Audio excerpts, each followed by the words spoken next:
Dagon. I am writing this under an appreciable mental strain, since by tonight I shall be no more. Penniless, and at the end of my supply of the drug which alone makes life endurable, I can bear the torture no longer, and shall cast myself from this garret window into the squalid street below. Do not think from my slavery to morphine that I am a weakling or a degenerate. When you have read these hastily scrawled pages, you may guess, though never fully realize, why it is that I must have forgetfulness or death. It was in one of the most open and least frequented parts of the broad Pacific that the packet of which I was supercargo fell a victim to the German sea raider. The Great War was then at its very beginning, and the ocean forces of the Hun had not completely sunk to their later degradation, so that our vessel was made a legitimate prize, whilst we of her crew were treated with all the fairness and consideration due us as naval prisoners. So liberal, indeed, was the discipline of our captors, that 5 days after we were taken, I managed to escape alone in a small boat with water and provisions for a good length of time. When I finally found myself adrift and free, I had but little idea of my surroundings. Never a competent navigator, I could only guess vaguely by the sun and stars that I was somewhat south of the equator. Of the longitude I knew nothing, and no island or coastline was in sight. The weather kept fair, and for uncounted days I drifted aimlessly beneath the scorching sun, waiting either for some passing ship or to be cast on the shores of some habitable land. But neither ship nor land appeared, and I began to despair in my solitude upon the heaving vastnesses of unbroken blue. The change happened whilst I slept. Its details I shall never know, for my slumber, though troubled and dream-infested, was continuous. When at last I awaked, it was to discover myself half sucked into a slimy expanse of hellish black mire, which extended about me in monotonous undulations, as far as I could see, and in which my boat lay grounded some distance away.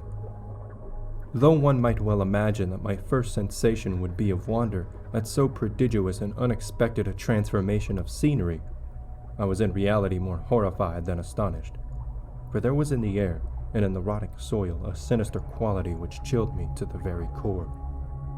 The region was putrid with the carcasses of decaying fish and of other less describable things which I saw protruding from the nasty mud of the unending plain. Perhaps I should not hope to convey in mere words the unutterable hideousness that can dwell in absolute silence and barren immensity. There was nothing without hearing, and nothing in sight save a vast reach of black slime. Yet the very completeness of the stillness and homogeneity of the landscape oppressed me with a nauseating fear. The sun was blazing down from a sky which seemed to me almost black in its cloudless cruelty, as though reflecting the inky marsh beneath my feet.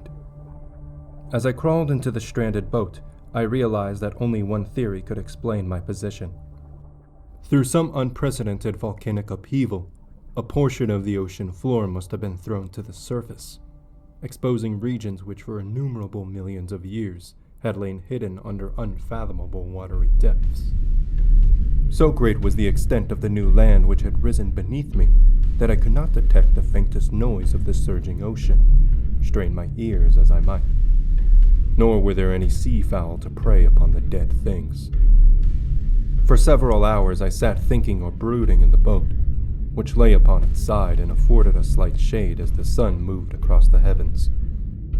As the day progressed, the ground lost some of its stickiness and seemed likely to dry sufficiently for traveling purposes in a short time. That night I slept but little, and the next day I made for myself a pack containing food and water, preparatory to an overland journey in search of the vanished sea and possible rescue. On the third morning, I found the soil dry enough to walk upon with ease. The odor of the fish was maddening, but I was too much concerned with graver things to mind so slight an evil, and set out boldly for an unknown goal. All day I forged steadily westward, guided by a faraway hummock, which rose higher than any other elevation on the rolling desert. That night I encamped, and on the following day still traveled toward the hummock, though that object seemed scarcely nearer than when I had first espied it. By the fourth evening, I attained the base of the mound, which turned out to be much higher than it had appeared from a distance, an intervening valley setting it out in sharper relief from the general surface. Too weary to ascend, I slept in the shadow of the hill. I know not why my dreams were so wild that night, but ere the waning and fantastically gibbous moon had risen far above the eastern plain, I was awake in a cold perspiration, determined to sleep no more. Such visions as I had experienced were too much for me to endure again, and in the glow of the moon I saw how unwise I had been to travel by day. Without the glare of the parching sun, my journey would have cost me less energy. Indeed, I now felt quite able to perform the ascent, which had deterred me at sunset. Picking up my pack, I started for the crest of the eminence. I have said that the unbroken monotony of the rolling plain was a source of vague horror to me, but I think my horror was greater when I gained the summit of the mound and looked down the other side into an immeasurable pit, or canyon, whose black recesses the moon had not yet soared high enough to illumine. I felt myself on the edge of the world, peering over the rim into a fathomless chaos of eternal night. Through my terror ran curious reminiscences of Paradise Lost, and of Satan's hideous climb through the unfashioned realms of darkness. As the moon climbed higher in the sky, I began to see that the slopes of the valley were not quite so perpendicular as I had imagined. Ledges and outcroppings of rock afforded fairly easy footholds for a descent, whilst after a drop of a few hundred feet, the declivity became very gradual. Urged on by an impulse which I cannot definitely analyze, I scrambled with difficulty down the rocks and stood on the gentler slope beneath, gazing into the Stygian deeps where no light had yet penetrated. All at once, my attention was captured by a vast and singular object on the opposite slope, which rose steeply about 100 yards ahead of me, an object that gleamed whitely in the newly bestowed rays of the ascending moon. That it was merely a gigantic piece of stone, I soon assured myself, but I was conscious of a distinct impression that its contour and position were not altogether the work of nature. A closer scrutiny filled me with sensations I cannot express, for despite its enormous magnitude, and its position in an abyss which had yawned at the bottom of the sea since the world was young, I perceived beyond a doubt that the strange object was a well-shaped monolith, whose massive bulk had known the workmanship and perhaps the worship of living and thinking creatures. Dazed and frightened, yet not without a certain thrill of the scientist's or archaeologist's delight, I examined my surroundings more closely. The moon, now near the zenith, shone weirdly and vividly above the towering steeps that hemmed in the chasm, and revealed the fact that a far-flung body of water flowed at the bottom, winding out of sight in both directions, and almost lapping my feet as I stood on the slope. Across the chasm, the wavelets washed the base of the Cyclopean monolith, on whose surface I could now trace both inscriptions and crude sculptures. The writing was in a system of hieroglyphics unknown to me, and unlike anything I had ever seen in books, consisting for the most part of conventionalized aquatic symbols, such as fishes, eels, octopi, crustaceans, mollusks, whales, and the like.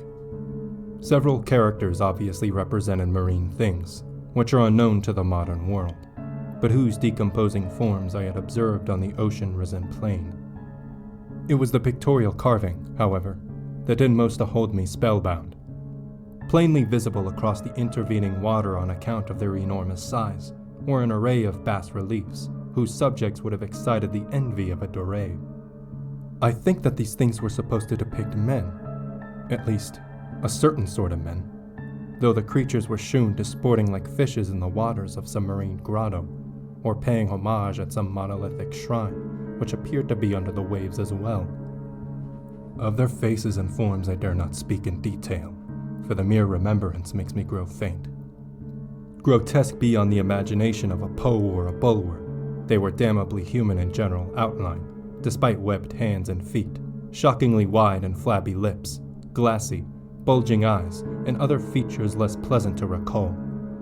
Curiously enough, they seemed to have been chiseled badly out of proportion with their scenic background, for one of the creatures was shown in the act of killing a whale, represented as but little larger than himself. I remarked, as I say, their grotesqueness and strange size, but in a moment decided that they were merely the imaginary gods of some primitive fishing or seafaring tribe. Some tribe whose last descendant had perished eras before the first ancestor of the Piltdown, or Neanderthal man, was born.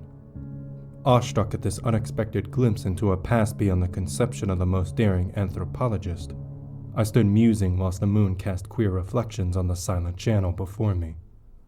Then suddenly, I saw it. With only a slight churning to mark its rise to the surface, the thing slid into view above the dark waters. Vast, Polyphemus-like, and loathsome, it darted like a stupendous monster of nightmares to the monolith, about which it flung its gigantic scaly arms, the while it bowed its hideous head and gave vent to certain measured sounds. I think I went mad then.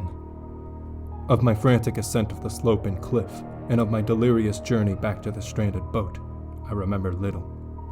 I believe I sang a great deal, and laughed oddly when I was unable to sing. I have indistinct recollections of a great storm, some time after I reached the boat. At any rate, I know that I heard peals of thunder and other tones which nature utters only in her wildest moods. When I came out of the shadows, I was in a San Francisco hospital, brought thither by the captain of the American ship, which had picked up my boat in mid-ocean. In my delirium, I had said much, but found that my words had been given scant attention.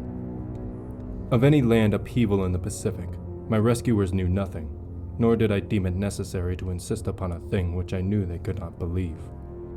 Once I sought out a celebrated ethnologist, and amused him with peculiar questions regarding the ancient Philistine legend of Dagon, the fish god, but soon perceiving that he was hopelessly conventional, I did not press my inquiries. It is at night, especially when the moon is gibbous and waning, that I see the thing. I tried morphine, but the drug has given only transient surcease, and it's drawn me into its clutches as a hopeless slave. So now I am to end it all, having written a full account for the information or the contemptuous amusement of my fellow men. Often I ask myself if it could not all have been a pure phantasm, a mere freak of fever, as I lay sun-stricken and raving in the open boat after my escape from the German man-of-war. This I ask myself, but ever does there come before me a hideously vivid vision in reply. I cannot think of the deep sea without shuddering at the nameless things that may at this very moment be crawling and floundering on its slimy bed, worshipping their ancient stone idols and carving their own detestable likenesses on submarine obelisks of water-soaked granite. I dream of a day when they may rise above the billows to drag down in their reeking talons the remnants of puny, war-exhausted mankind, of a day when the land shall sink, and the dark ocean floor shall ascend amidst universal pandemonium. The end is near. I hear a noise at the door, as of some immense slippery body lumbering against it. It shall not find me. God! That hand! The window! The window!